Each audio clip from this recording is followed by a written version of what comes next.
Eleanor had been married for 22 years, and for at least the last 7 of them, the marriage had existed mostly as a structure rather than a relationship. From the outside, nothing was visibly wrong. She and her husband, Richard, owned a modest but well-kept house in a quiet coastal town. They attended the occasional neighborhood gathering together. They remembered birthdays, they spoke politely, they slept in the same bed. If anyone asked, Eleanor would have said they were fine, and she would not have felt like she was lying, only omitting. The silence between them had grown gradually, the way mold does, unnoticed until it becomes part of the walls. Conversations had narrowed to logistics, groceries, bills, appointments. When Richard spoke, it was usually to inform, not to connect. When Eleanor replied, it was with efficiency, not curiosity. They no longer argued because arguing required energy, and energy required caring. At night, Eleanor often lay awake beside him, listening to his breathing settle into sleep.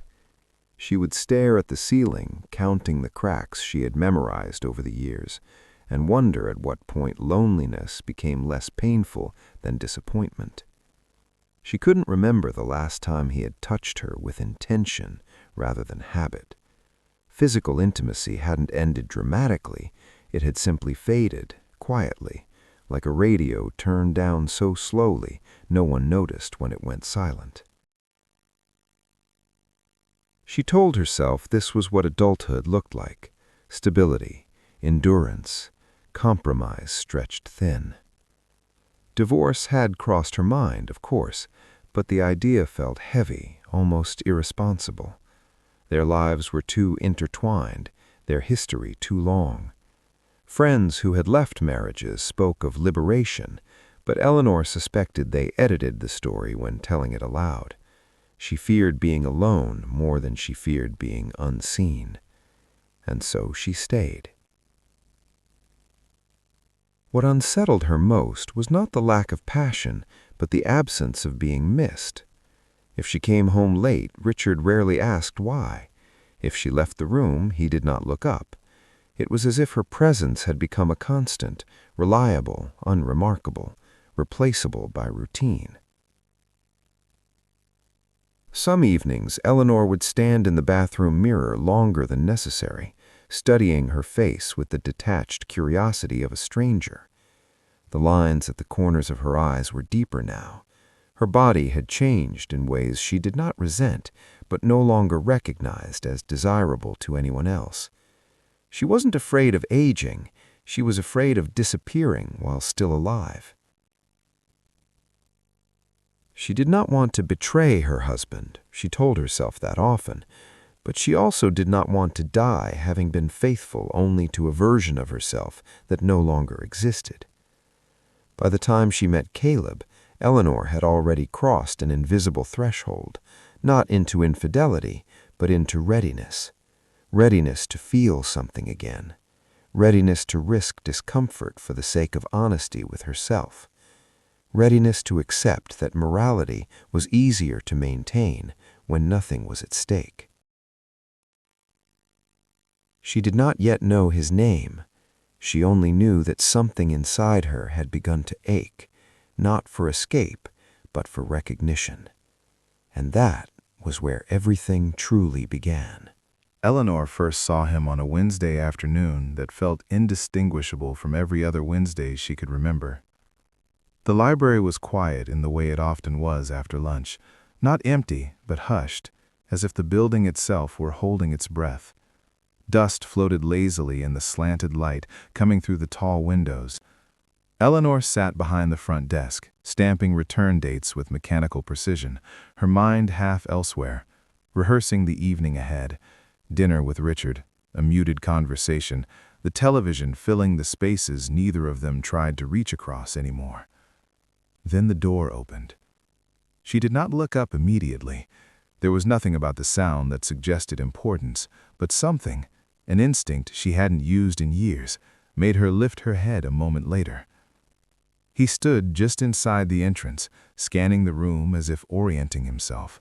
Tall, lean, dressed simply, a jacket slung over one arm, sleeves pushed up, revealing forearms marked by faint scars she would later notice and wonder about. He looked too young for the tiredness in his eyes and too serious for the casual way he carried himself. When his gaze met hers, he hesitated. "Hi," he said, his voice lower than she expected. "Sorry, I'm looking for—" This might be a strange question. She smiled politely, the professional version she had perfected over years. "Try me." He stepped closer to the desk. "I'm doing some research on the town. Not the official stuff. Personal records. Old journals, letters, things people didn't mean to preserve forever." Eleanor felt a flicker of interest before she could stop herself. Most visitors wanted tourist pamphlets or best-selling paperbacks. This felt different. "We have a local archive, but access is limited. What kind of project?" He paused, as if deciding how much truth to offer. "I'm writing something. About inherited silence, about what gets buried." The words landed heavier than their simplicity suggested. She nodded slowly. "I'm Eleanor. Caleb. Thanks for not looking at me like I'm wasting your time." She almost laughed. Instead, she stood and led him toward the back of the building, keys jangling softly in her hand. As she walked, she became acutely aware of her posture, the sound of her shoes, the fact that she hadn't thought about being observed in years. In the archive room, the air was cooler, sharper. Eleanor explained the rules, her voice steady, but she felt strangely alert, like a nerve had been exposed. Caleb listened closely, not interrupting, his attention focused in a way that felt rare and, unexpectedly, intimate. "Most people don't know this room exists." She smiled, small and sincere. "That makes it even better." He spent the afternoon there. When he left, he thanked her again, genuinely, no lingering, no attempt at charm. And yet, when the door closed behind her, Eleanor felt something dislodge inside her.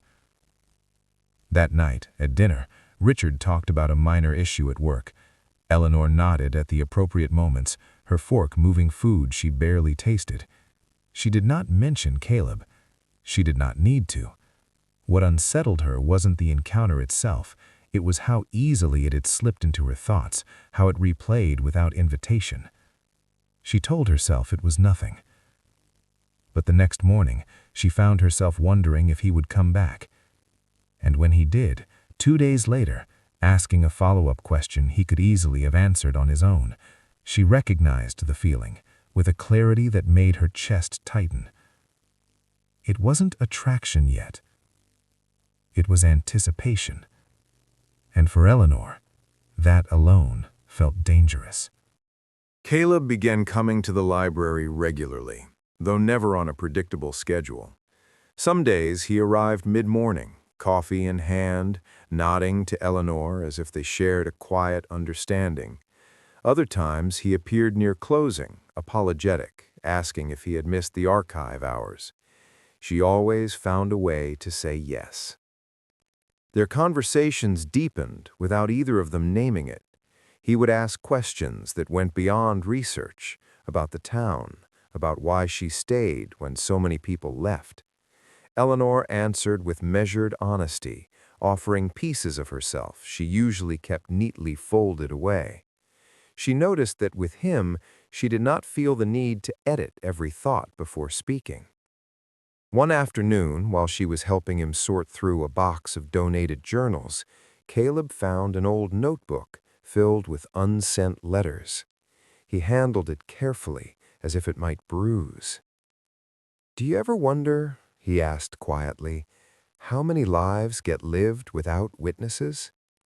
The question struck something raw in her. Eleanor hesitated, then nodded. "More than we'd like to admit." He glanced at her, something guarded flickering across his face. For a moment, she sensed there was more he wanted to say, but didn't. As days passed, familiarity set in faster than it should have. Eleanor learned he was renting a small room nearby, that he ran at dawn to quiet his thoughts, that he hated being asked about his family. Caleb learned that she had once wanted to travel, that she loved winter because it felt honest, that she kept her favorite mug hidden in the back of the cabinet. None of this felt dramatic. That was what made it unsettling. At home, Eleanor began noticing the absence of these kinds of conversations with Richard more sharply. When she mentioned something Caleb had said, without using his name, Richard barely reacted. The contrast felt cruel, not because Caleb was extraordinary, but because he was attentive. One evening, Eleanor caught herself checking the library entrance when she heard the door open, her body responding before her mind could intervene. When it wasn't him, disappointment flared, immediate and embarrassing. She reminded herself that Caleb was young, that this was inappropriate even in thought, that curiosity was not consent. And yet there was a sense, quiet but insistent, that something was unfolding without her permission. The first time Caleb stayed past closing was unintentional. He had lost track of time, absorbed in reading. Eleanor should have asked him to leave earlier. Instead, she waited. As she locked the doors behind him, the building fell into silence. The moment stretched. Neither of them spoke. "Thank you," he said, finally, his voice softer than usual, "for trusting me with this place." The word trust lingered between them, heavier than it should have been. That night, Eleanor lay beside Richard, staring at the ceiling once more. But this time, the cracks looked different, sharper, less permanent. She realized, with a mixture of fear and clarity, that something had already shifted. Not because Caleb had done anything wrong, but because she had begun to want him to. Eleanor began noticing the spaces between her decisions. Not the choices themselves, those still looked reasonable from the outside, but the pauses before them. The moments where she hesitated, where she weighed consequences she had once dismissed automatically. She told herself this awareness was maturity. In truth, it was temptation learning to speak softly. Caleb never crossed a line. That was part of the problem. He did not flirt in obvious ways. He did not touch her unnecessarily. He did not make comments that would have allowed her to retreat behind indignation. Instead, he listened. He remembered. He noticed when she grew quiet and waited instead of filling the silence.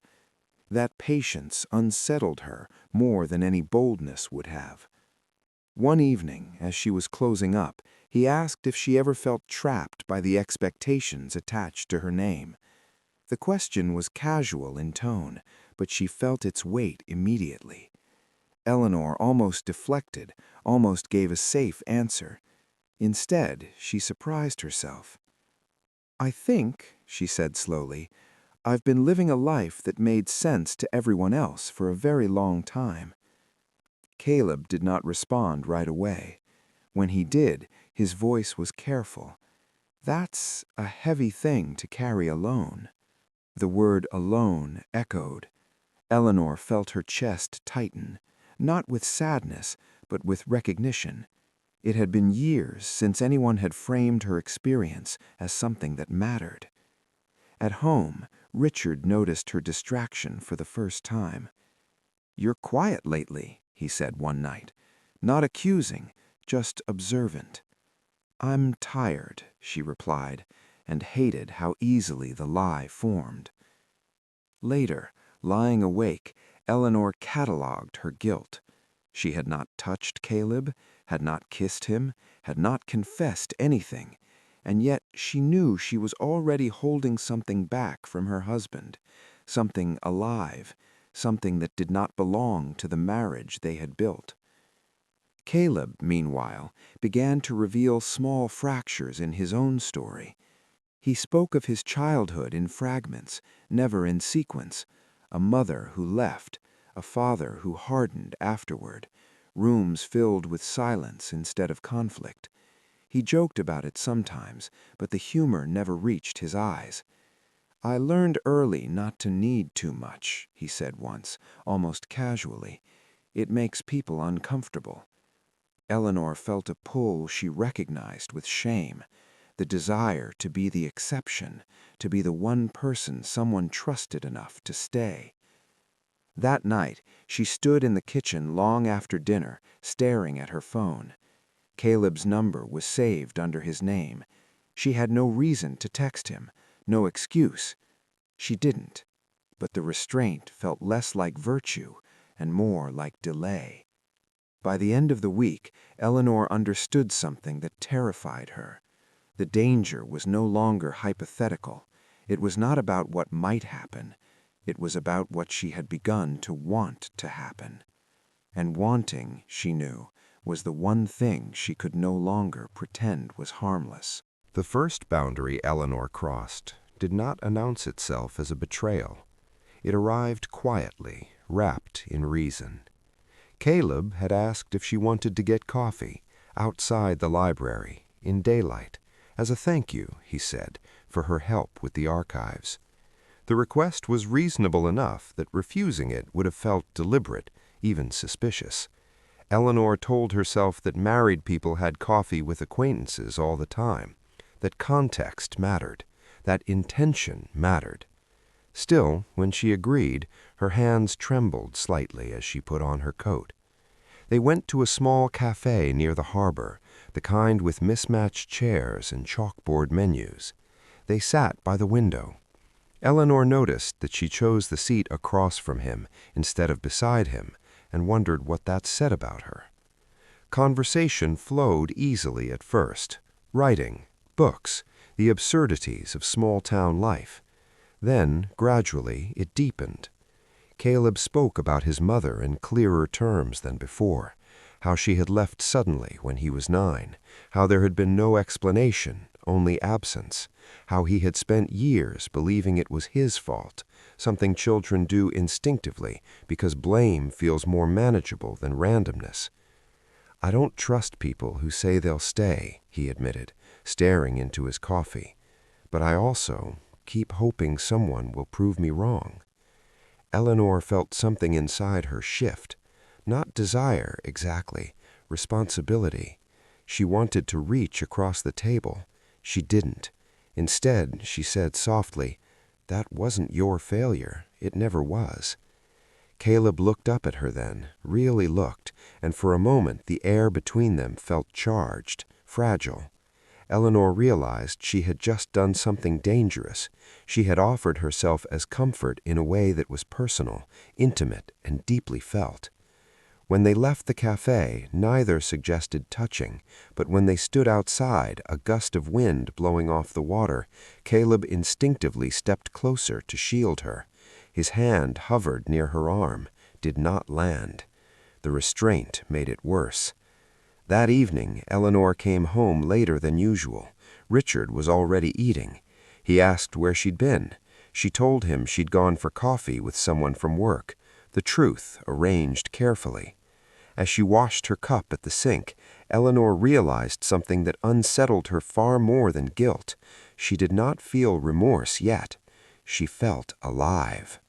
That night, she dreamed of being seen, really seen, and woke with her heart racing, aware that the line she had drawn for herself had shifted. She had not taken much, but she had taken enough. The days after the cafe visit felt heavier than usual, as if the air in Eleanor's house had thickened, pressing against her chest. Richard did not notice, or if he did, he said nothing.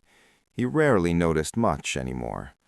The silence between them had always been comfortable in its way, but now it felt like a wall she had begun to press against, wanting it to crack. Caleb returned to the library on a Tuesday, the sky gray and low with clouds that promised rain. Eleanor had been organizing returned books, her hands moving automatically, her mind replaying the afternoon they had spent together. The memory of his gaze, soft but intense, refused to leave her. When he stepped into the archive room, she felt a jolt, the same one she had felt during their first encounter, but now sharper, tinged with longing she tried to dismiss. He smiled at her, casual but knowing.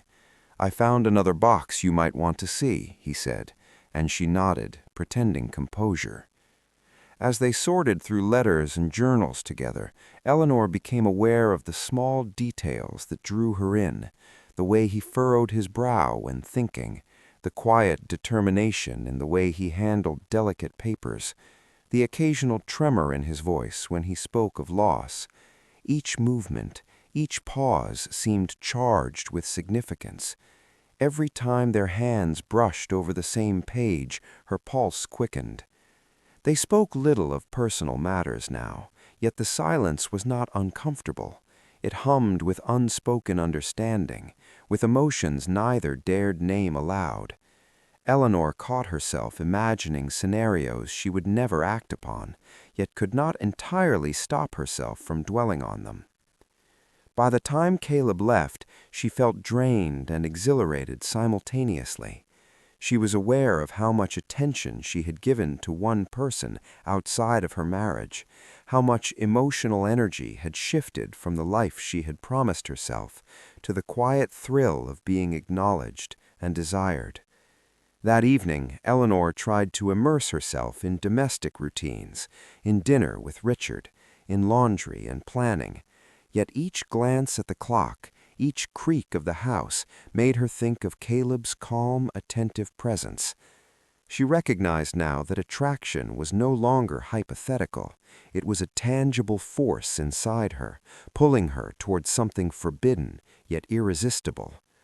The thought terrified her, not because it was wrong, though she knew it was, but because it was undeniable. The feeling of being seen, of being chosen without expectation or obligation, had awakened something inside her she had long believed dormant. And somewhere in the back of her mind, Eleanor realized this: the longer she resisted, the sharper the ache would grow. The longer she pretended to control it, the closer she came to a point of no return. She could not see the end. She could only feel the pull. It was a Thursday afternoon when Eleanor first sensed the depth of Caleb's hidden wounds.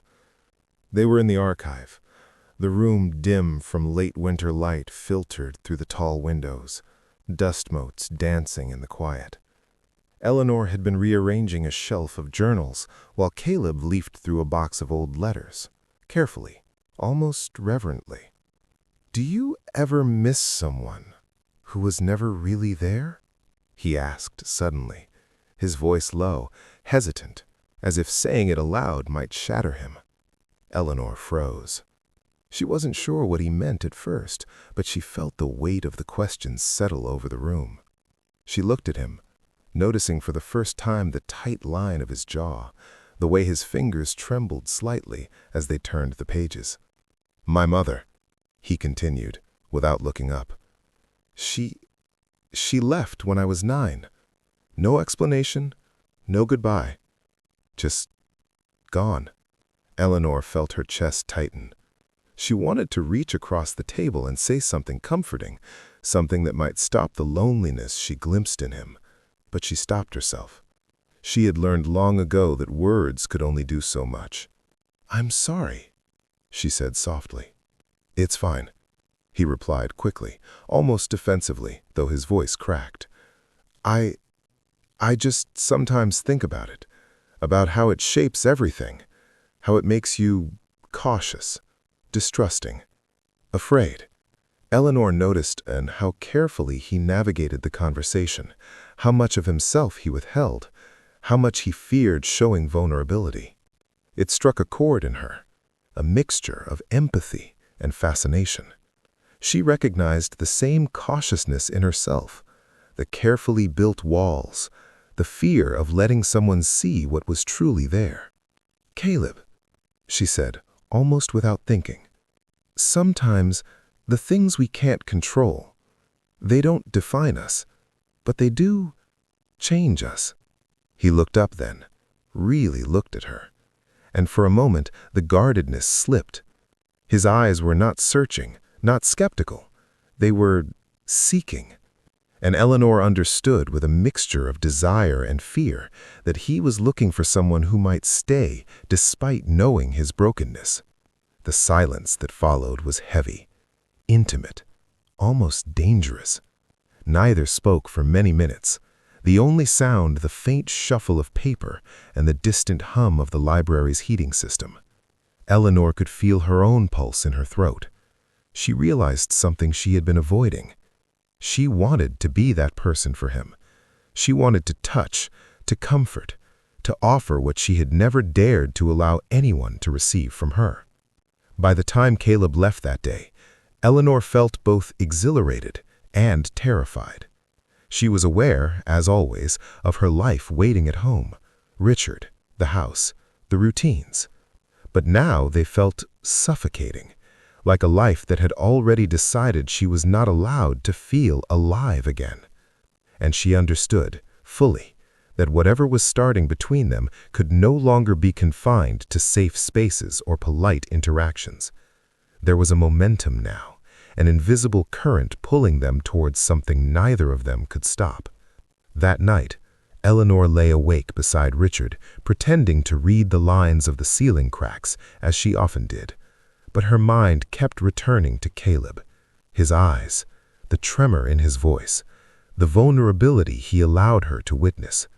For the first time in years, she recognized the thrilling, terrifying weight of desire mingled with responsibility, of love complicated by secrecy and unhealed wounds. It was no longer an idle attraction. It was a force, one that demanded recognition, one that would not be ignored. By the following week, the quiet rhythm Eleanor had relied upon for years began to feel like a cage. Each time Caleb appeared at the library, the air around her seemed to hum with possibility. She tried to maintain composure, to act as though she had always been the professional, distant librarian, but the effort felt hollow. Every glance, every casual smile from him carried a weight she could no longer ignore. It began subtly. A shared laugh over an obscure journal entry lingered too long. A brush of hands while reaching for the same book sent a jolt up her arm. When she spoke, she found herself choosing her words carefully, aware that he was listening for meaning that wasn't explicitly stated. The tension was unspoken but unmistakable. Caleb, for his part, was increasingly candid with her, but always with restraint. He spoke in fragments of his past, revealing enough to show scars, but not enough to be vulnerable completely. Eleanor could see the careful balance he maintained, closeness without exposure, trust without surrender, and it fascinated her. More than that, it awakened something in her she thought she had lost forever, the desire to be chosen, to matter profoundly to someone. One late afternoon, as rain fell in thin sheets against the tall library windows, Caleb asked Eleanor about her life outside the library. He wanted to know what gave her joy, what left her hollow, what dreams she had quietly shelved. For the first time, she found herself answering openly, not with practiced caution, but with honesty. "I stay in this town because it's familiar, because I know the rhythm, I know the streets, the stores, the people. It's safe, and I'm tired of making mistakes I can't undo." Caleb listened without interruption. When she finished, he said softly, "Sometimes the things we hold on to for safety are the very things that keep us from feeling alive." The words landed like a quiet challenge. Eleanor felt both fear and exhilaration, fear of what she had been denying herself, exhilaration at the awareness that someone understood it, saw it.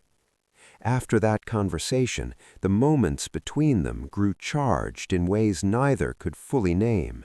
a lingering glance, a soft laugh, the faintest hesitation before turning to leave, all suggested an intimacy that had nothing to do with marriage, but everything to do with desire. Eleanor began to notice how the contrast between Richard and Caleb sharpened her awareness of her own dissatisfaction. Richard was polite, predictable, and emotionally distant. Caleb was unpredictable, alive, attentive, and in his presence she felt seen in a way she had forgotten she could. That night, lying in bed beside Richard, Eleanor felt the weight of her choices pressing down. She had not acted on her desire, she had not crossed the ultimate line, but she had let it settle in her, allowed it to take root. Guilt mixed with longing, awareness mixed with fear. And somewhere in the quiet of her heart, she knew that once desire was admitted, even silently, it could not be contained forever.